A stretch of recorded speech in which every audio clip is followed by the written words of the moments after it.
Yun! Sapsap mga boss. Yun, sup-sup mga boss. Ito pala no, nalinis ko na ang ating 20 gallon tank. Ayan, may mga sapal laruan dyan.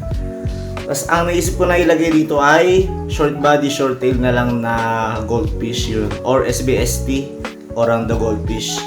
Ang sakto no, dumating na yung Lazada. Meron tayong biniling mga serious stone tsaka aquatic plants. So tara, pusan natin yan. Yun mga boss, ito na ang ating parcel. Ano to, pang aquascape, yung serious stone tsaka mga aquatic plants. So yun, tara, quick unboxing. Ito ang ating nabiling mga aquatic plants. Ano to, mga anubias, iba't ibang klaseng anubias. Hindi lang ito kailangan itanim sa lupa. So itatali na sa bato. Yan. Medyo ano to medyo matagal sila lumaki pero sobrang ganda dito sa mga aquarium natin. Yun. Aquatic plants. Yun, ito mga boss.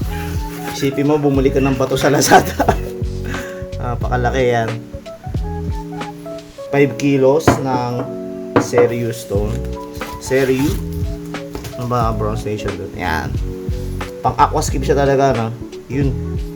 Hugasan ko lang to tapos lagyan natin sila sa ating aquarium.